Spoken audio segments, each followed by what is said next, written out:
sur ce document amateur filmé lors de l'opération policière, un aperçu de l'intérieur de ce laboratoire clandestin.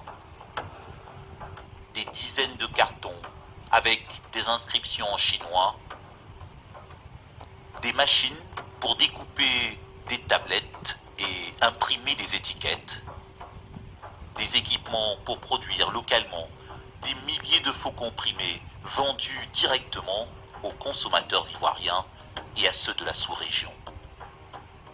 À la tête de cette fabrique illégale, des faussaires chinois interpellés sur place par des policiers. Ce qu'on a constaté aussi, c'est qu'ils faisaient le mélange de produits. La matière première venait certainement de l'extérieur et puis bon, ils faisaient l'assemblage ici avant de ventiler les produits sur le terrain. Nous avons été naturellement inquiets de savoir que bon, des gens pouvaient s'adonner à de telles pratiques en plein cœur d'Abidjan.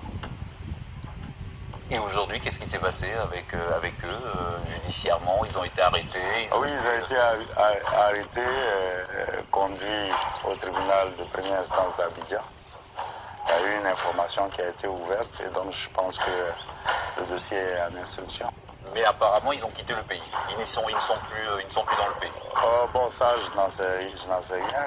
Ce n'était plus votre travail, c'était voilà, le travail de la justice. L'autorité visiblement, judiciaire. ces Chinois ne sont plus en Côte d'Ivoire aujourd'hui. Écoutez, je ne saurais le dire. Moi, mon travail se limite à leur conduite au parquet. Le reste relève de l'autorité judiciaire. Lors du démantèlement de ce réseau chinois, plus de 40 tonnes de médicaments ont été saisies. Une valeur marchande estimée entre 400 et 500 millions de francs CFA. La justice ivoirienne a également mis sous séquestre des dizaines de machines. Autant de pièces à conviction de cette activité criminelle. Et voici une des rares photos d'un des 3 Chinois arrêtés dans ce laboratoire clandestin, puis présenté à un juge d'instruction. Impossible d'obtenir des informations officielles sur les suites de l'enquête judiciaire ouverte après cette saisie. Placés en mandat de dépôt, les Chinois auraient été expulsés quelques mois plus tard du pays, sans y avoir été jugés.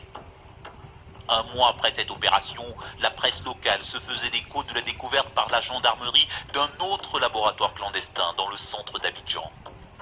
À la clé, une saisie record de 50 tonnes de faux médicaments portant un faux logo du ministère ivoirien de la Santé. Valeur marchande, près d'1 milliard de francs CFA.